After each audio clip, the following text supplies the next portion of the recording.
Assalamualaikum warahmatullahi wabarakatuh. Halo sahabat Wong Belitang Channel dimana saja berada.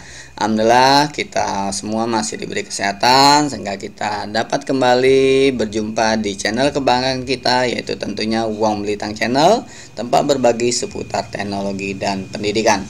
Oke, bagi rekan-rekan yang baru menemui channel kami ini, sebatas informasi, yaitu kami sudah membahas tentang latihan soal persiapan uji kompetensi guru ke jabatan fungsional pengawas, dan juga kami sudah membahas latihan soal terdahulu, yaitu tentang uji kompetensi khusus guru, dan juga ada informasi nih seputar PPG, baik itu PPG jabatan maupun PPG prajabatan, dan juga latihan-latihan soal untuk menghadapi pretest PPG.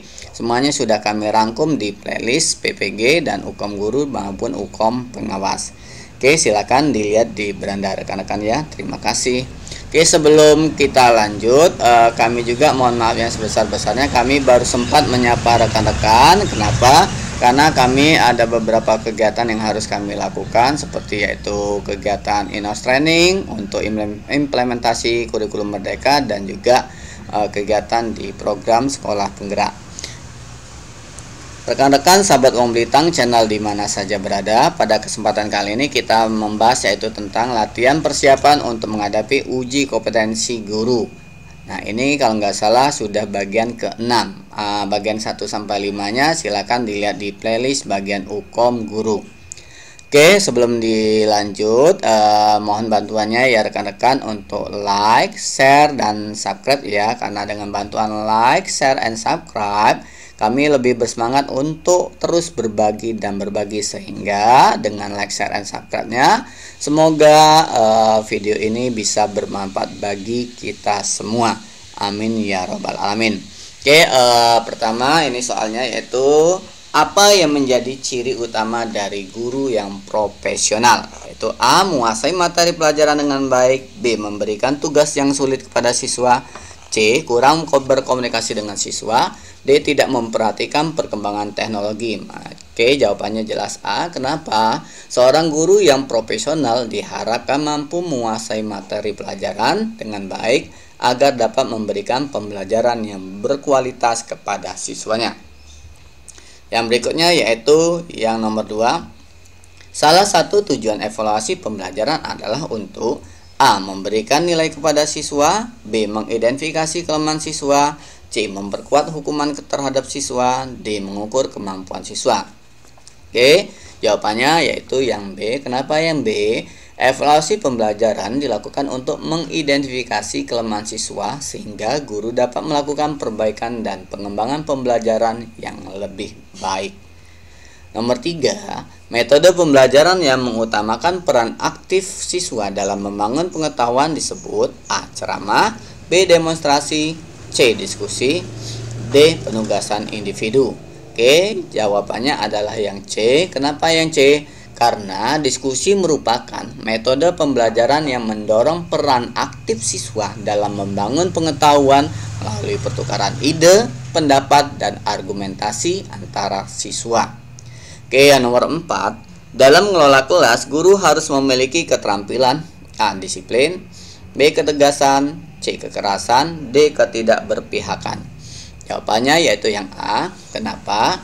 Keterampilan disiplin sangat penting bagi seorang guru dalam mengelola kelas agar siswa dapat belajar dengan tertib dan mencapai tujuan pembelajaran. Nomor 5, ketika mengajar, guru sebaiknya menggunakan media pembelajaran untuk A. Membuat suasana kelas lebih menyenangkan, B. Mengisi waktu agar tidak membosankan, C. Meningkatkan minat dan perhatian siswa, D. Menunjukkan keahlian dan kreativitas guru. Jawabannya itu yaitu yang C. Kenapa yang C? Karena penggunaan media pembelajaran dapat meningkatkan minat dan perhatian siswa terhadap materi pembelajaran sehingga proses pembelajaran menjadi lebih efektif lagi. Nomor 6, pada tahap perencanaan pembelajaran, tugas guru adalah A. Menyampaikan materi pelajaran kepada siswa, B. Menyusun RPP atau rencana pelaksanaan pembelajaran, C. Mengoreksi tugas dan ujian siswa, D. Melakukan observasi terhadap siswa. Oke, kita lihat pembahasannya. Jawabannya yang B, yaitu bahasanya. Kenapa? Karena pada tahap perencanaan pembelajaran Guru bertanggung jawab untuk menyusun RPP yang mencakup tujuan pembelajaran, strategi pembelajaran, materi yang diajarkan, serta penilaian dan evaluasi. Oke, yang nomor 7, penggunaan teknologi informasi dan komunikasi atau yang kita kenal yaitu TIK dalam pembelajaran dapat membantu guru dalam A. meningkatkan efisiensi administrasi sekolah, B. mengurangi interaksi sosial antara guru dan siswa, C. mempercepat proses evaluasi pembelajaran, D. meningkatkan interaksi dan keterlibatan siswa dalam pembelajaran. Oke, jawabannya itu yang D. Kenapa yang D? Karena penggunaan TIK dalam pembelajaran dapat membantu guru meningkatkan interaksi dan keterlibatan siswa melalui penggunaan media interaktif, diskusi online, ataupun aplikasi pembelajaran yang melibatkan siswa secara aktif. Yang nomor 8, pendekatan pembelajaran yang melibatkan siswa dalam menyelesaikan tugas atau proyek nyata yang memiliki relevansi dengan kehidupan sehari-hari disebut A. pendekatan saintifik, B.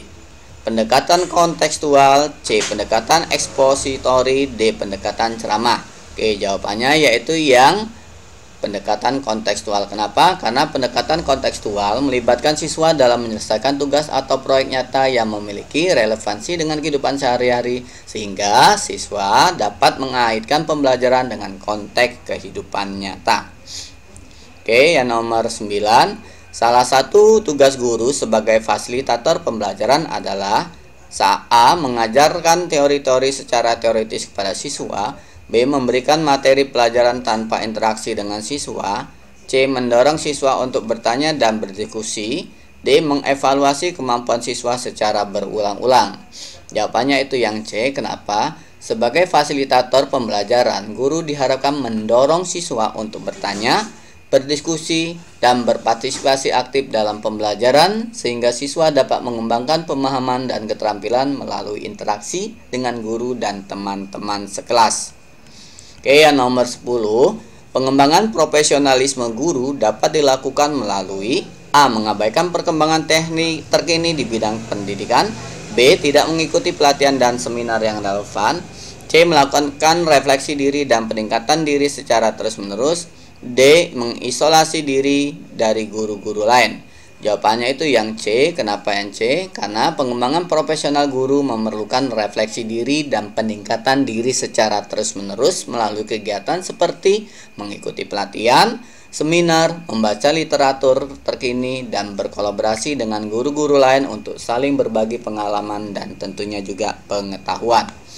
Nomor 11, salah satu tugas guru dalam pembelajaran inklusif adalah A. mengabaikan kebutuhan siswa dengan kebutuhan khusus, B. menciptakan lingkungan pembelajaran yang inklusif, C. mengisolasi siswa dengan berkebutuhan khusus dari siswa lain, D. meningkatkan pemisahan antara siswa dengan berkebutuhan khusus dan siswa lainnya. Jawabannya itu yang 11, yang B. Kenapa? Karena guru memiliki tugas untuk menciptakan lingkungan pembelajaran yang inklusif di mana semua siswa termasuk siswa dengan kebutuhan khusus dapat belajar bersama dalam satu kelas dengan mendapatkan dukungan dan tentunya juga penyesuaian yang diperlukan. Nomor 12, metode penilaian yang mendorong siswa untuk menghasilkan karya orisinal dan mengembangkan keterampilan kreatif disebut A. tes tertulis, B. penugasan individu, C. proyek, D. ujian lisan. Oke, jawabannya tentunya yaitu yang C. Kenapa? Karena metode penilaian berupa proyek memungkinkan siswa untuk menghasilkan karya orisinal dan mengembangkan keterampilan kreatif mereka dalam menyelesaikan tugas ataupun proyek yang menuntut pemikiran kritis dan tentunya juga kreativitas. Oke, yang berikutnya, dalam menghadapi siswa yang memiliki tingkat kemampuan yang berbeda, seorang guru sebaiknya A. mengabaikan siswa yang lebih lambat dalam belajar, B. fokus hanya pada siswa yang berprestasi tinggi, C. memberikan bantuan tambahan kepada siswa yang membutuhkan, D. meningkatkan persaingan antar siswa di dalam kelas. Oke, jawabannya itu yang C. Kenapa? Karena guru sebaiknya memberikan bantuan tambahan kepada siswa yang membutuhkan, baik itu siswa yang lebih lambat dalam belajar maupun siswa yang memiliki kesulitan khusus agar semua siswa memiliki kesempatan yang sama dalam mencapai pembelajaran yang optimal. Oke, yang nomor 14, Salah satu kompetensi guru yang terkait dengan pendekatan berbasis kebutuhan adalah A. Kemampuan menyampaikan materi pelajaran dengan jelas. B. Kemampuan mengelola kelas dengan disiplin. C. Kemampuan mengidentifikasi kebutuhan dan karakteristik siswa. C. D. Kemampuan menggunakan media pembelajaran secara efektif. Jawaban nomor 14 yaitu yang C. Kenapa? Karena guru memiliki kemampuan untuk mengidentifikasi kebutuhan dan karakteristik siswa agar dapat merancang pembelajaran yang sesuai dengan kebutuhan individu siswa tersebut. Nomor 15, salah satu tujuan dari pembelajaran kooperatif adalah A. Menghindari interaksi sosial antar siswa. B. Meningkatkan persaingan antara siswa. C. Meningkatkan kerjasama dan komunikasi antara siswa. D. Mengurangi partisipasi siswa dalam kegiatan kelompok. Nomor 15 jawabannya yang C. Kenapa C? Karena pembelajaran kooperatif bertujuan untuk meningkatkan kerjasama dan komunikasi antara siswa dalam kegiatan kelompok, sehingga siswa dapat belajar secara kolaboratif dan saling mendukung dalam mencapai tujuan pembelajaran. Oke, yang berikutnya yang nomor 16. Salah satu strategi efektif untuk meningkatkan keterlibatan siswa dalam pembelajaran adalah dengan A. Memberikan tugas yang terlalu mudah bagi siswa. B. Memberikan penghargaan hanya kepada siswa yang berprestasi tinggi. C. Mendorong partisipasi aktif siswa dalam diskusi kelas. D. Mengabaikan kepentingan dan minat siswa dalam pemilihan materi pembelajaran. Oke, nomor 16 itu jawabannya yaitu yang C. Kenapa yang C? Karena mendorong partisipasi siswa aktif dalam diskusi kelas dapat meningkatkan keterlibatan siswa dalam pembelajaran, memfasilitasi pertukaran ide dan pemikiran, serta mendorong siswa untuk aktif berkontribusi dalam proses pembelajaran. Oke, yang berikutnya nomor 17. Salah satu prinsip etika yang harus dimiliki oleh seorang guru adalah A. Menjaga kerahasiaan dan privasi siswa. B. Mendiskriminasikan siswa berdasarkan latar belakang budaya mereka. C. Memilih siswa favorit dan memberikan perlakuan khusus. D. Melanggar aturan-aturan yang ditetapkan oleh sekolah. Oke, jawabannya tentunya yang A. Kenapa yang A? Karena seorang guru harus menjaga kerahasiaan dan privasi siswa termasuk informasi pribadi dan hasil evaluasi, serta melindungi hak-hak siswa dalam hal privasi dan keamanan. Oke, yang nomor 18. Dalam merencanakan pembelajaran, guru perlu memperhatikan variasi dan keberagaman siswa. Salah satu upaya yang dapat dilakukan adalah A. Mengabaikan perbedaan siswa dan menerapkan pendekatan seragam. B. Memilih hanya materi yang paling disukai oleh mayoritas siswa. C. Menyesuaikan strategi pembelajaran dengan gaya belajar siswa. D. Mengharuskan siswa mengikuti pola belajar yang sudah ditetapkan. Oke, jawabannya yaitu yang C. Kenapa yang C? Karena penggunaan teknologi dalam pembelajaran merupakan salah satu menyesuaikan strategi pembelajaran dengan gaya belajar siswa merupakan upaya yang penting dalam memperhatikan variasi dan keberagaman siswa. Guru perlu mengenal gaya belajar siswa dan memilih metode pembelajaran yang sesuai agar siswa dapat mengaktifkan potensi belajar mereka secara optimal. Oke, nomor 19. Seorang guru yang efektif harus memiliki kemampuan dalam, ya, jawabannya langsung aja ya rekan-rekan, yaitu yang C. Kenapa? Karena penggunaan teknologi dalam pembelajaran merupakan salah satu kemampuan yang harus dimiliki oleh seorang guru efektif. Pemanfaatan teknologi dapat membantu meningkatkan kualitas pembelajaran, memberikan akses ke sumber belajar, dan memfasilitasi interaksi dan kolaborasi antar guru dan siswa.